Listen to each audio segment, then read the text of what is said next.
오늘이 5월 마지막 주일입니다. 5월은 가정의 달로 섬기고 있는데 오늘 특별히 우리 교회에서는 부부주일로 이렇게 지키고 있습니다. 그래서 오늘 설교의 제목을 부부의 모범 행복한 가정생활이라는 말씀으로 제가 설교하고자 합니다. 오늘 이 질문을 드리면서 설교를 시작하고자 하는데요. 혹시 여러분의 가정에서 그 집안 분위기를 좌우하는 사람은 누구입니까? 여러분 잘 알고 계시잖아요. 남편입니까? 아내입니까? 자녀입니까? 여러분들은 다 알고 계십니다. 그러니까 대부분요, 아내와 남편이 집안의 분위기를 좌우합니다. 어떻게 알 수 있냐고요? 서로에게 하는 말과 또한 서로를 대하는 태도를 보면요, 그 집안의 분위기를 알 수 있습니다. 근데 이것이 왜 중요한가 하면은 이런 모습이 자녀들에게도 그대로 영향을 주기 때문에 그런 거예요. 성도 여러분, 혹시 부부 10계명을 들어보셨습니까? 아마 여러 가지 부부 10계명이 있는데요. 저기에 있는 부부 10계명을 한번 읽어보시기 바랍니다. 두 사람이 동시에 화내지 마십시오. 저것을 실천한다면 절대 부부싸움 하지 않습니다. 같이 그냥 화를 내니까, 불이 붙으니까, 스파크가 일어나니까 불이 일어날 수밖에 없죠. 집에 불이 났을 때 이외에는 고함을 지르지 마십시오. 그래서 늘 기도하는 기도의 제목이, 우리 교회에도 교회의 이 울타리 담장을 넘어서 나는 소리가 찬양의 소리, 그리고 기도의 소리, 정말 너무 행복해서 기쁨의 그런 소리가 우리 담장을 넘어가야 되는데, 우리 가정에서도 대문을 넘어가는 소리가, 그리고 출입문을 넘어가는 소리가 정말 기도 소리, 찬송 소리, 정말 기뻐서 나는 그런 소리가 나야 되는데, 안에서 시끄러운 그 소리가 난다면 그 대문에, 그리고 그 출입문에 어느 교회, 우리 여수시민교회라면 교패가 딱 붙어 있는데, 그리고 4번에 보시면 여러분, 아내나 남편을 다른 사람과 비교하지 마십시오. 생각나는 게 없습니까? 동창회를 갔다 오면, 또 친구를 만나고 오면 그날 밤에 반드시 싸움이 일어납니다. 남편은 이렇게 한다는데, 우리 아내는 이렇게 한다는데 니는 왜? 그날 밤에 싸움이 일어나는 거예요. 비교하지 말라. 그리고 아픈 곳을 긁지 마십시오. 아픈 곳을 긁지 마시기 바랍니다. 예, 내 손이 안 자려가지고 어디에 좀 건지러운데 끌고 달라는 거 아닙니다. 상처를 잘 하시잖아요. 긁지 마시기 바랍니다. 그리고 마지막 10번을 보시면, 서로의 잘못을 감싸주고 사랑으로 부족함을 채워주도록 노력하십시오. 아마 결혼할 때의 주례자로부터 아마 대부분 듣는 말씀이기도 합니다. 제가 이 부부 10계명을 보면서요, 저도 제 자신을 돌아보는 그런 시간이었는데요. 그렇다면 여러분은 방금 이 말씀드린 이 부부 10계명 중에서 몇 가지를 이렇게 지켜나가고 계십니까? 지금 여러분은 남편 혹은 아내에게 어떻게 말씀하시고 또 어떻게 대하고 계십니까? 혹시라도 교회에서의 모습이 다르고 가정에서의 모습이 다르지는 않습니까? 제가 단적인 예를 하나 들도록 하겠습니다. 제가 어린 시절만, 제가 학창 시절만 하더라도 그때는 대가족 제도였습니다. 할아버지, 할머니, 그리고 아버지, 어머니, 그리고 형제, 그리고 그 자녀의 자녀까지 대가족이 모여서 생활하다 보니 그 가정에서 하나의 사회입니다. 해야 할 말, 하지 말아야 될 말, 그리고 해서는 해야 할 일, 하지 말아야 될 일, 그 안에서 다 보고 듣고 배웁니다. 그런데 지금은 어떻습니까? 핵가족 사회입니다. 가족조차도 얼굴을 제대로 볼 수 없는, 자녀들 장성하여서 다 부모 곁을 떠나서 솔직히 믿음으로 자녀들 위해서 기도하지만 자녀들이 어떻게 생활하고 있는지 조차도 제대로 알 수 없는 그런 시대적 환경 가운데서 살아가고 있습니다. 여러분, 가족이라고 하지만 서로 마주 앉아서 식사를 하면서 이야기할 시간이 없을 정도로 서로 활동하는 시간이 다 다릅니다. 그렇다 보니 어떻습니까? 바쁘고요, 마음에 여유가 없습니다. 그러다가 한번 모여서 이렇게 식사를 하면서 이야기를 하는데 어떤 현상이 일어납니까? 서로 자신의 이야기만 합니다. 그래서 서로에게 자신을 이해해 주기만을 그렇게 기대합니다. 그러다가 부부간에 서로 마음이 상하기도 하고요, 또 부모와 자식 간에도 마음이 상하기도 합니다. 그래서 때로는요 말다툼을 하기도 하지요. 사랑하는 성도 여러분, 부부가요 이렇게 다투기 시작하면 어떤 현상이 일어납니까? 서로 주고받는 말이 점점 거칠어집니다. 그리고 서로를 대하는 모습이요 점점 가격해지죠. 그런데 문제는 이런 부부 싸움이 남편과 아내 이 두 사람의 싸움으로 끝나지 않는다는 것이죠. 고스란히 우리 자녀들에게도 그 영향을 미친다는 사실입니다. 상처가 된다는 거예요. 저도 아직까지 기억에 남는 그런 상처가 남아 있습니다. 말씀은 드리지는 않겠습니다. 자녀들이 어렸을 때에는요 겁을 먹고 웁니다. 그 모습이요 근데 자녀들의 이 머릿속에요 각인된다는 거예요. 그러니까 그것이 오래가고 상처가 된다는 거예요. 잘 지워지지 않아요. 제가 초등학교 때 그것을 기억하는데 지금 50대 중반이니까 거의 40년 이상을 이 내리 속에 지금 남아있는 거예요. 그런가 하면 우리의 자녀들이 청소년기에 접어들면 질풍노도의 시기라 부르잖아요. 부모의 말하면 잘 듣습니까? 요즘은 부모가 이야기하면 아버지는 왜 그렇게 말씀하시죠? 어머니는 왜 또 그렇게 이해를 하십니까? 똑부러지게 이야기합니다. 부모의 말을 들으려 하지 않고요 대화가 단절됩니다. 그리고요 가급적이면 집에 늦게 들어오려고요 집에 들어와도 어떻습니까? 딱 자기 방에 문 딱 들어가서 문 탁 걷어 닫으면 그것을 끝입니다. 대화가 단절되잖아요. 집에 들어가기를 싫어합니다. 그래서 친구들과도 빨리 헤어졌는데 그리고 학원에서도 마친 시간이 벌써 지났는데 그 밖에서 배회하다가 가능하면 집에 늦게 들어가고 때로는 어떻습니까? 집을 나가기도 하잖아요.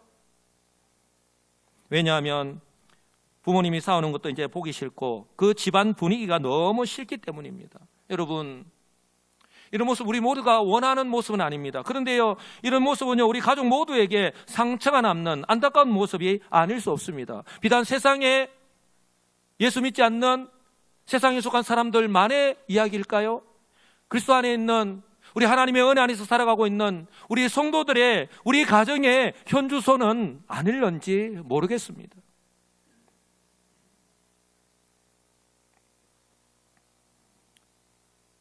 지금 그 어느 때보다 믿음의 다음 세대 우리의 자녀들 그 믿음을 우리가 걱정을 합니다.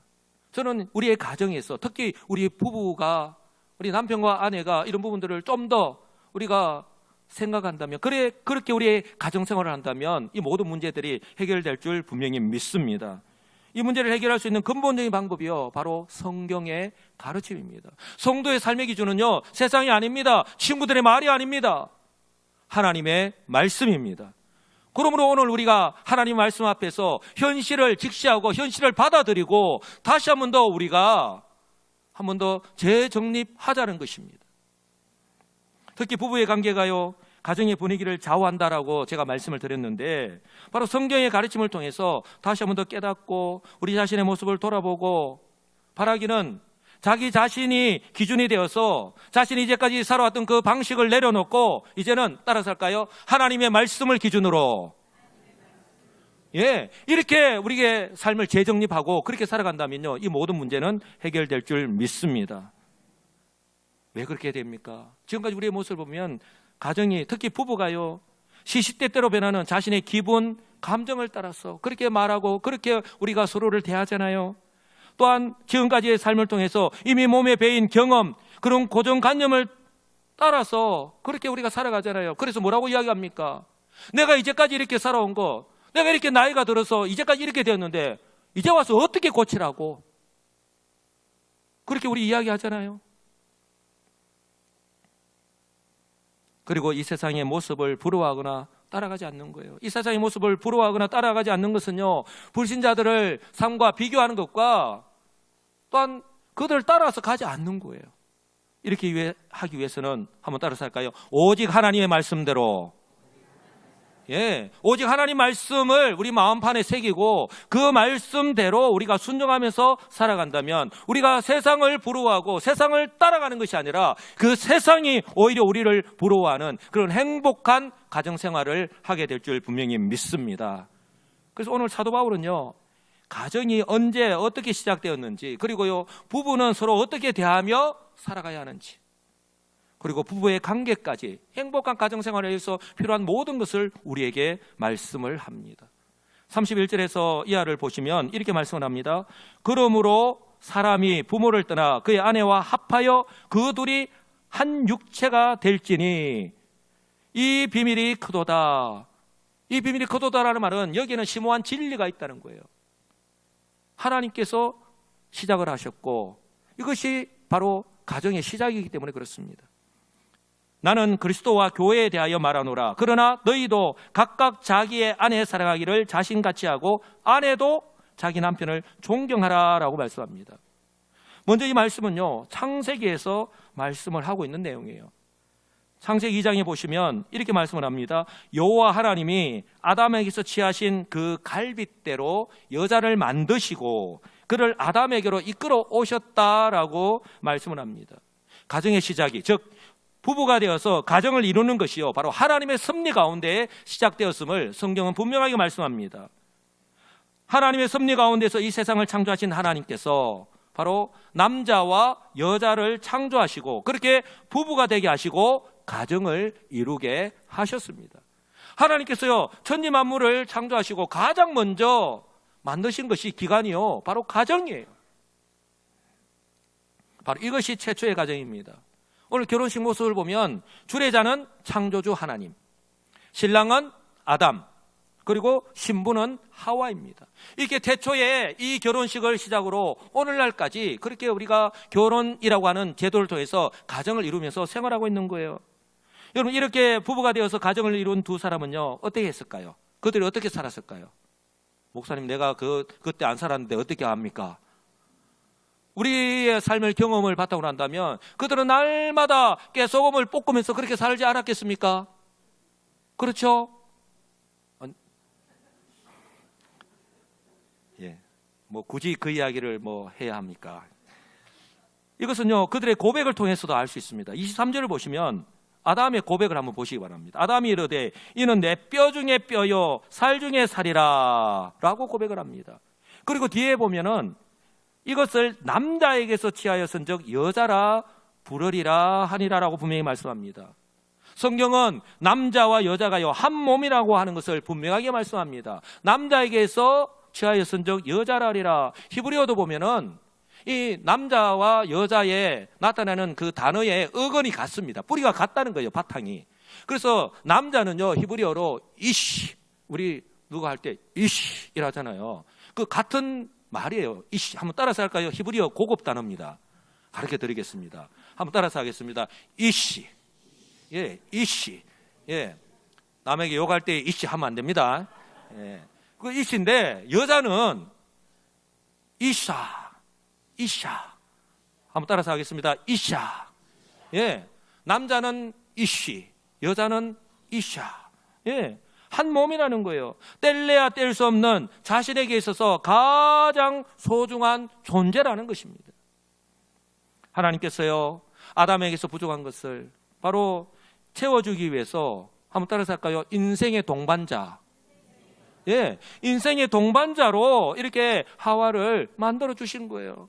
내가 부족하니, 내가 불완전하니 바로 하나님께서 우리에게 허락하신 그 삶을 살아가기 위해서 이 인생의 동반자와 함께 그렇게 가정을 이루어서 살아가게 하신 것입니다. 처음에도 말씀을 드렸지만 그들이 이렇게 결혼식을 하여서 날마다 깨송을 볶으면서 행복하게 살았습니다. 그런데 그것이 끝까지 계속해서 갔더라라고 성경은 말씀하면 얼마나 좋겠습니까? 그런데 이렇게 행복한 가정이요 깨어지고 말았어요.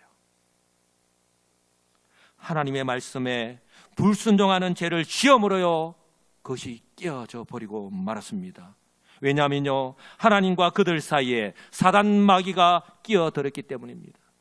그들이요 사단 마귀의 미혹에 거짓말에 속아 넘어갔기 때문입니다. 역으로 이야기하면요 바로 이 시대의 성도인 저와 여러분들이 하나님의 말씀에 바로 서서 날마다 영적으로 깨어 있어야 되는 이유가 바로 여기에 있는 거예요. 우리가 하나님 말씀을 모르면, 그리고 내가 영적으로 깨어있지 않으면요 지금도 사단 마귀는 삼킬 자를 두루 살피고 있다라고 성경은 우리에게 분명하게 말씀하고 있잖아요. 사단 마귀는 이렇게 처음부터 거짓말장입니다. 살인자입니다. 이처럼요, 그들이 미혹에 넘어가고 거짓말에 속아 넘어가니까, 죄를 짓고 나니까 그들의 사랑의 고백이 이렇게 바뀌고 말았습니다. 창세기 3장 12절에 보시면 아담이 이르되 하나님이 주셔서 나와 함께 하신 여자 그가 그 나무 열매를 내게 주므로 내가 먹었습니다. 내 잘못이 아니라는 거예요. 이에 질세라. 하와가 어떻게 반응하죠? 다 내 잘못입니다. 내가 그렇게 하지 않았어야 되는데 그렇게 자신의 잘못을 인정했습니까? 그렇게 하지 않았잖아요. 13절에 보시면 여자가 이르되 뱀이 나를 꿰물어 내가 먹었나이다. 사랑하는 성도 여러분, 죄가요 이렇게 무섭습니다. 죄는 이렇게 자신의 잘못을 솔직하게 인정하는 것이 아니라, 그리고 용서를 구하는 것이 아니라 어떻게 해요? 서로 삿대질을 하면서 상대방에게요 그 죄를 전가시키잖아요. 그 결과 죄를 지으니까요 어떻게 됐습니까? 바로 하나님과의 관계가 깨어졌습니다. 여러분, 그 하나님이 지으신 그 하나님의 동산에서 날마다 하나님과 동행하던 그들이었습니다. 날마다 깨소금을 볶으면서 그렇게 행복하게 살았는데 이렇게 죄를 지고 나니까 어떻게 되었습니까? 하나님과 그렇게 동행하던 사이가 부끄러워서 숨어버리는 사이가 되어버렸잖아요. 이뿐만이 아닙니다. 그렇게 사랑이 넘치는 가정, 깨소금을 볶는 그 행복한 가정이 깨어지고 말았습니다.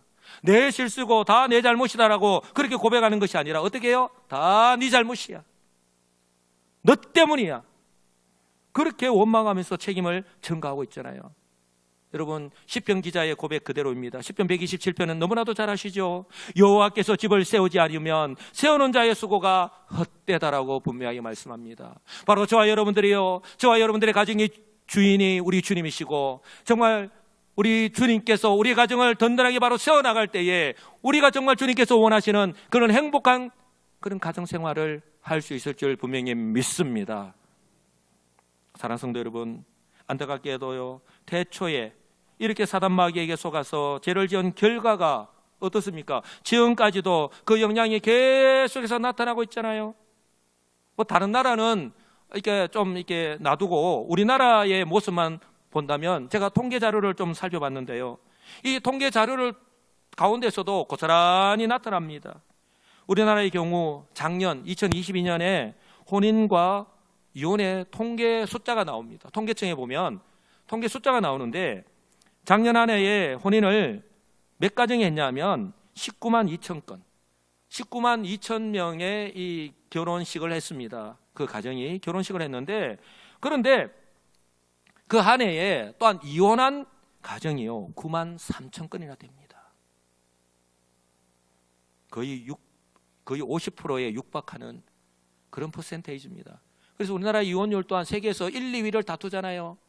좋은 거 1, 2위 하는 것도 많지만 이처럼요 이혼율도 세계에서 1, 2위를 다툽니다. 사랑하는 성도 여러분, 이렇게 서로 좋아가지고 이제 헤어지지 맙시다라고 그렇게 결혼을 했고 그렇게 생활하다가 이처럼 1년에요 이제는 더 이상 이 사람과 못 살겠다고 헤어지는 가정이 깨어지는 것이 50%에 육박하고 있는 것이 지금 우리의 현실이라는 거예요. 그런데 그 이유가 어디에 있을까요? 그 원인이 어디에 있을까요? 이혼 전문 변호사들이 내어놓는 통계가요 바로 성격 차이라고 그렇게 이야기합니다. 가장 주된 원인이 성격 차이래요. 근데 여러분들 의심이 되지 않습니까? 여러분, 서로의 성격이 다르다는 것은 이미 두 사람이 사귈 때부터 다 알고 있는 사실이잖아요. 중요한 것은요, 이렇게 살면서 두 사람의 서로에 대한 마음이 바뀌었고, 그러다 보니 서로를 대하는 태도가 달라졌기 때문이에요. 제가 어느 강연가의 이 강연을 들었는데요, 강연가가 이렇게 이야기합니다. 이런 이유가 결혼하기 전에는 서로 바라보기만 해도 우리 몸에서 이 도파민이라고 하는 이 물질이 분비가 된대요. 도파민이라고 하는 이것이 많이 나와서 제정신이 아니어서 아무런 문제가 되지 않는다는 거예요. 어떤 말을 하든 어떤 행동을 하든 아무런 문제가 되지 않는다는 거예요. 그렇지 다 그저 사랑으로 다 이렇게 받아들여진다는 거예요. 그런데 이제 결혼해서 살아가는 동안에 이 도파민이 계속해서 줄지 않고 쭉 나가면 그렇게 살아갈 텐데, 도파민이 점점 줄어들어서 그럼 어떻게 돼요? 제정신이 돌아와서, 강연가의 그 말에 의하면 그렇다는 거예요. 제정신이 돌아와서 남편에 대한 그리고 아내에 대한 마음과 그리고 대하는 태도가 싹 달라졌다는 거예요. 그렇게 아무런 문제가 되지 않는 것이 정신을 차리라고. 니도 생각해 보면은 그렇다는 거예요. 문제가 많다는 거예요. 그렇게 이야기한다는 거예요. 근데 저는 말씀을 드리고 싶은 것이 이것입니다. 이처럼요, 이혼을 하게 되면 두 사람은 또 마음의 상처가 되죠. 그런데요, 이것으로 끝나는 것이 아니라 부부의 문제에서 그치지 않는다는 거예요. 이혼과 별거 또는 이 부모의 갈등 요인이요, 우리의 자녀들에게 고스란히 영향을 미치기 때문입니다. 가정의 폭력 문제, 이거는 어제 오늘의 이야기가 아닙니다. 그리고요, 자녀의 양육 문제가 지금 현재 심각한 사회 문제로 이렇게 대두되고 있습니다. 부모의 이혼, 별거, 가정 폭력으로 인해서 이처럼 가정이 무너진 이 청소년들이 사회에 제대로 적응하지 못하고 어디에 노출이 됩니까? 지난번에도 말씀드렸다시피 범죄에 그대로 쉽게 노출되잖아요. 중요한 것은 그 숫자가 점점 늘어나고 있다는 거예요. 그래서요, 이 때문에 나오는 말이 청소년의 문제는 곧 가정의 문제다라고 하는 말까지 나올 정도입니다. 사랑하는 성도 여러분, 그러므로요, 정말 성도인 저와 여러분의 가정부터 회복되어야 됩니다. 우리 성도의 삶의 기준은 하나님의 말씀입니다. 바로 그 하나님의 말씀 위에 견고하게 바로 서 있어야 할 줄 분명히 믿습니다. 무엇을 의미합니까? 이것은요, 부부의 관계가 회복될 때에 가능합니다. 그래서 사도 바울은요, 자기 중심적인 것을 내려놓을 때에 가능하다는 거예요.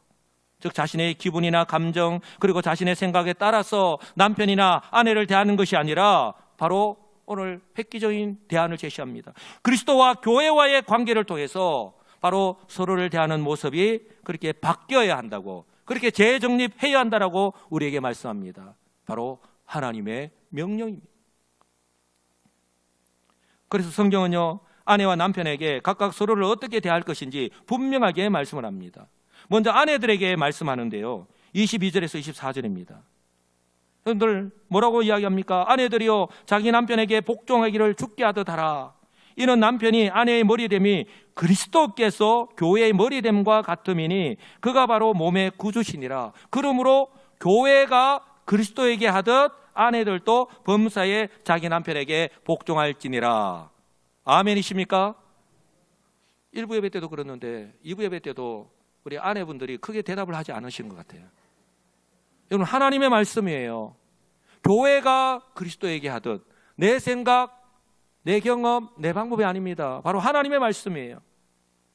우리 아내들에게만 말씀하는 것이 아니라 우리 남편에게도 동일하게 말씀합니다. 그런데 성경을 보면 남편들에게는 이 아내들보다도, 아내는 3절을 할애해서 말씀했는데 남편들은요, 그 배나 되는 9절을 할애해서 말씀을 합니다. 25절 보시면, 남편들아 아내 사랑하기를 그리스도께서 교회를 사랑하시고 그 교회를 위하여 자신을 주신같이 하라 라고 분명히 말씀을 합니다.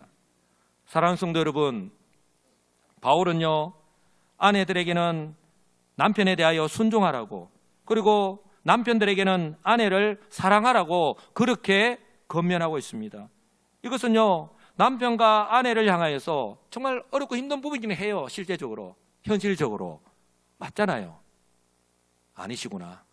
예, 정말 어렵고 힘든 부분이긴 하지만, 그러나요, 이 말씀을 하는 이유는 서로 무엇이 우선이 되어야 하는가, 바로 그리스도 안에서 새롭게 된 성도가 된 저 여러분들에게 무엇이 우선이 되어야 하는가를 분명히 말씀하고 있는 거예요. 바로 이것이 그리스도 안에서 새롭게 된 성도들의 바람직한 가정생활이기 때문에 그렇습니다. 그리고 이 말씀을 하는 그때, 특히 그 시대적 상황을 보면요, 이 말씀은요, 내가 예수를 믿는다는 것 외에는 그 당시의 삶의 환경도 그대로잖아요. 그 시대적 환경 속에서 이 말씀대로 내가 성도가 되어서 순종한다, 그대로 따른다, 결코 쉽지 않았다는 거예요. 그 당시의 사회적 환경과는요, 맞지 않을 뿐만 아니라 때로는 배치된다는 거예요. 여러분, 제가 작년에도 부부주의 때 말씀을 드린 것 같은데, 그 당시의 사회는요, 여자를 경시하는, 정말 천하게 여기는 경향이 있었습니다. 유대인 남자들이 하루에 이 3번 기도하는 시간이 있는데, 기도할 때에, 아침 기도할 때에 이렇게 기도합니다. 이방인과 종, 그리고 여자로 태어나지 않은 것을 감사해. 그렇게 감사할 것이 없어서 여자로 태어나지 않은 것을 감사드리는 시대적 상황이라는 거예요. 그리고 4세기에 그리스도의 저명한, 정말 유명한 정치가이자 운명가인 이 데모스테네스라고 하는 이 사람은요, 그러니 그 사람이 하는 말이 얼마나 영향이 있겠습니까? 이렇게 이야기했습니다. 매춘부는 쾌락을 위해, 첩들은 매일의 동침을 위해, 아내는 자녀를 낳고 가정관리인으로 필요하다. 그렇게까지 말할 정도로 그 당시에 여자의 사회적 지위와 역할이요, 그렇게 비인격적인 대우를 받고 차별이 심했다라고 하는 거예요. 그런데 오늘 하나님의 말씀이 아내에게 그리고 남편에게 이 하나님의 말씀이 주어진 거예요. 쉽게 순종할 수 있겠습니까? 이런 사회적 환경과 분위기 속에서 바울은요, 예수 그리스도를 믿는 성도들 향하여서, 이제 새로운 생활을 시작하는 그 성도들 향하여서 아내가 남편에게 복종하고, 그리고 남편이 아내를 사랑하면서 살아가야 하는 이유를 분명하게 지금 말씀하고 있는 거예요. 그 근거가 무엇입니까? 그 기준이 무엇입니까? 한번 따라서 하겠습니다. 그리스도와 교회와의 관계. 예, 바로 저와 여러분을 예수 믿게 하셔서 교회로 부르셨는데, 저와 여러분이 예수 그리스도를 어떻게 섬기느냐, 인정하고 살아가느냐 라고 하는 것을 안다면 우리 부부간에도 어떻게 대해야 할 것인가 하는 그 답이 나온다는 거예요. 먼저 그리스도와 교회는요, 머리와 몸의 관계라고 하는 거예요. 그리스도와 교회는요, 머리와 몸의 관계입니다.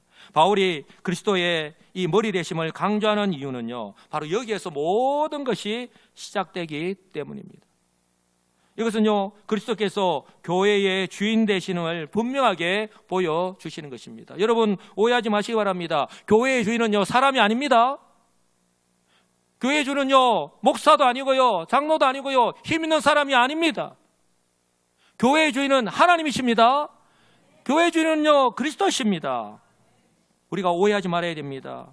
그러므로요, 교회의 주인 되시는 그 그리스도를 중심으로 우리가 바로 자라나고 바로 성장할 때에 비로소 교회의 본분과 그 사명을 제대로 감당할 수 있는 거예요. 그럴 때 바로 우리 여수시민교회가 이 본광동 지역에 딱 서 있는데, 이 지역사회와는 상관이 없이 교회는 교회 지역사회에서 저 여수시민교회는 자기들끼리만 생활한다라고 그렇게 해버린다면 이 여수시민교회 이곳에 서 있는 이유가 하나도 없는 거예요. 세상 속에 그리스도인이 되어야 되는 것처럼, 그래서 우리가 빛으로 소금으로 살아가야 하는 것처럼 우리 교회는요, 바로 이 지역사회에서 일원으로 받아들여지고 또한 그들로부터 칭찬받고 인정받는 그런 교회가 되어야 되는 겁니다. 바라기는요, 우리 여수시민교회가 이 본광동 지역에서, 그리고 나아가서는 우리 여수 지역에서 이런 교회가 되기를 주님의 이름으로 축복합니다. 이처럼 사도 바울은요, 가정에서 남편과 아내의 모습 또한 마찬가지라는 거예요. 바울은 에베소서 4장 15절 이하의 말씀을 통해서 이것을 좀 더 자세하게 우리에게 말씀하는데, 그 이유를 이렇게 말씀합니다. 오직 사랑 안에서 참된 것을 하여 범사에 그에게까지 자랄지라, 그리스도에게까지 자라라고 말씀합니다. 그 이유는 그는 머리니 곧 그리스도라, 그에게서 온몸이 각 마디를 통하여서 도움을 받음으로 연결이 되고 결합되어 각 지체의 분량대로 역사하여 그 몸을 자라게 하며 사랑 안에서 스스로 세우느니라.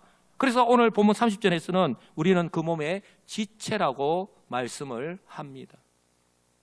사랑하는 성도 여러분, 이처럼 그리스도와 교회는요, 한 몸이고, 교회는 그 그리스도의 사랑 안에서 시작했고 또 전부이고, 또한 그 안에서 성장할 수 있는 것입니다. 그럴 때에 바로 교회의 본분과 사명을 제대로 감당할 수 있듯이 우리 남편과 아내 역시, 우리의 가정 역시 한 몸이고, 가장 필요한 것이 뭐라고요?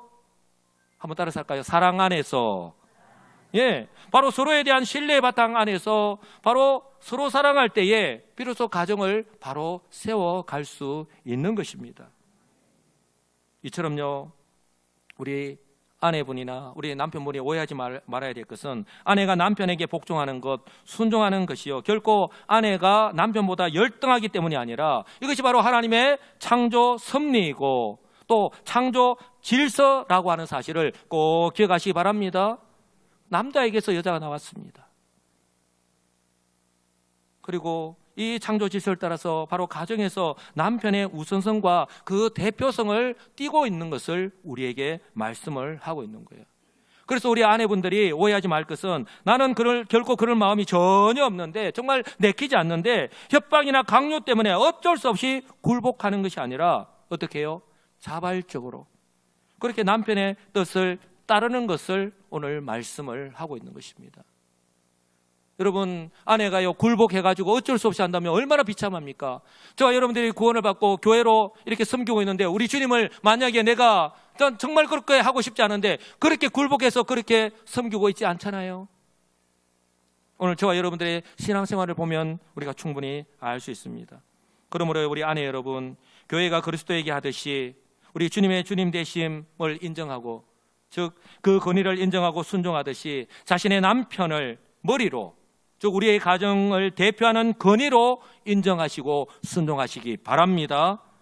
그럴 때요, 오늘 33절에서 말씀하고 있듯이 바로 자기 남편을요 존경하는 그 단계까지 나아갈 수 있는 거예요. 여러분, 존경하는 것은요 정말 마음에서 우러날 때 가능하잖아요. 와, 목사님 정말 불가능한 말씀을 하시네. 제 말이 아니고 성경의 명령입니다. 이것은요, 아내가 예수 그리스도를 온 마음을 다해서 진실된 마음으로 그렇게 섬기고 경외하듯이 남편 또한 이런 마음으로 순종하고 섬겨야 한다는 거예요. 그리고 이런 일은 우리 성도들의 가정에서 정말 일어나지 않기를 간절히 바라는데요, 만약에 남편이 여러 가지 이유로 아내의 기대에 미치지 못해서 아내가 남편을 돕는 배필의 역할을 하지 않고 역으로 아내가 남편의 머리가 된다면 이것이 오히려 가정의 질서가 깨어지는 원인이 될 것입니다. 왜냐하면 아내는 남편의 종이기 때문에 복종하는 것이 아니라 이것이 바로 남편을 돕는 배필로 지음을 받은 바로 창조 질서이기 때문이고요, 바로 행복한 가정생활의 비결이다라고 하는 사실을 여러분 꼭 기억하시기 바랍니다. 그러므로 아내된 여러분들이 정말 그리스도를 믿고 자발적으로 날마다 주님의 말씀에 아멘으로 그렇게 기쁨으로 순종하듯이 우리 남편들에게도 그렇게 순종하면서 살아가시기 바랍니다. 남편은요 아내하기 나름이다 라는 말도 있잖아요. 그 말이 있는 것처럼 이처럼 말 한마디부터 시작해서 아내로부터 존경을 받고 살아갈 때 남편은요 틀림없이 아내가 기대하는 것 이상으로 남편으로서 그리고 아버지로서 가정의 대표로서의 역할을 감당하면서 살아가게 될 줄 분명히 믿습니다. 이런 은혜와 복이 넘치는 행복한 우리 부부, 그런 가정이 되시기를 주님의 이름으로 축복합니다. 그런가 하면요, 또 한 가지 중요한 오늘 핵심적인 내용이 있습니다. 그리스도께서 교회를 사랑하시고 교회를 위하여 자신을 내어주셨다라고 하는 거예요. 이 말씀을 언제 하셨냐면 바로 남편에게 아내를 사랑하라고 말씀하실 때 이 말씀을 하신 거예요.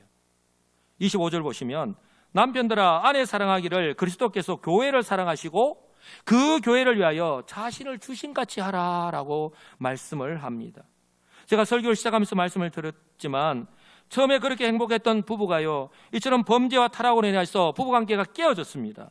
그런데요 이러한 부부관계가 그리스도 안에서 회복이 되었기 때문에 이처럼 그리스도인 남편들을 향해서 바로 자신의 아내를 그 1세기 당시에요 더 이상 다스리려고 하는 것이 아니라 아내 위에 군림하려고 하지 말고 어떻게 해요?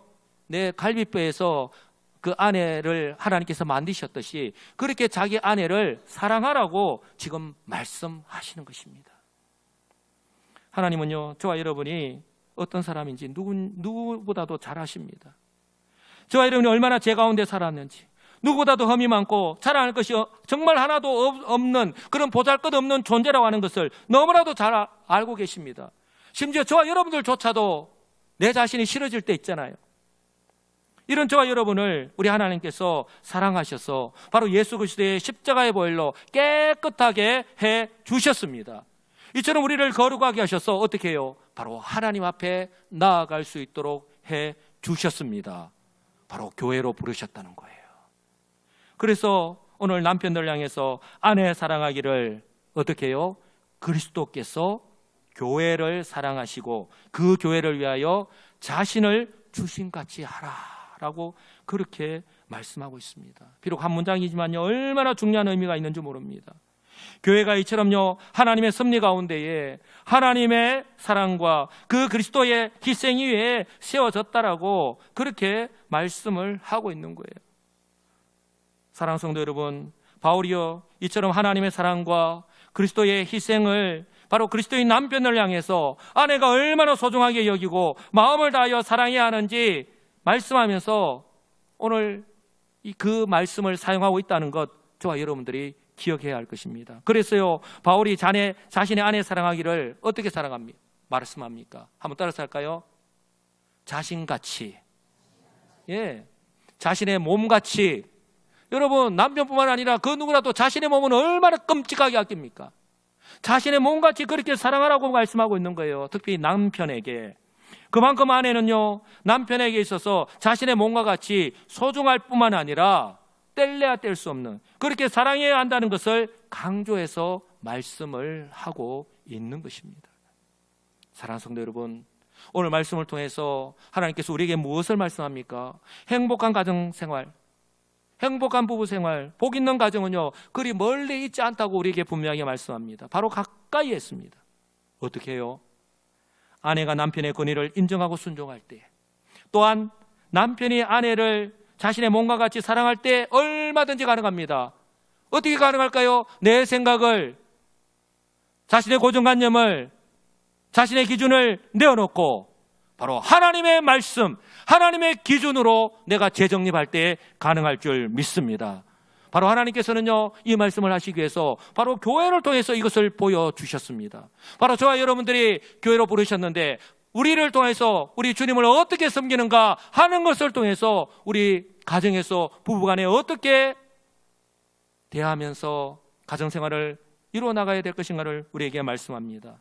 사랑하는 성도 여러분, 지금도 이처럼 주님의 주님 되심을 인정하며 세상과 구별된 믿음과 사랑과 소망의 공동체답게 본분과 사명을 감당하는 교회를 통해서 지금도 우리 하나님은 역사하고 계심을 분명히 믿습니다. 바라기는요, 우리 여수시민교회가 이처럼 하나님의 구원 역사에 서임받는 그런 교회가 되기를 바랍니다. 아울러 오늘 이 말씀을 통해서 다시 한 번 더 내 기준을 나에게서 우리 주님에게로, 바로 주님의 그 말씀으로 옮겨져서 우리 남편을 존경하는 데까지 그렇게 순종하시고, 그리고 우리 아내를 내 몸과 같이 그렇게 아끼고 사랑함으로 행복한 가정생활, 그리고 그 모습을 지켜보는 우리의 자녀들 또한 그렇게 믿음 안에서 잘 자라나서 믿음의 다음 세대로 바로 서가는 행복한 우리의 가정들이 다 되시기를 우리 주님의 이름으로 간절히 축복합니다. 아멘.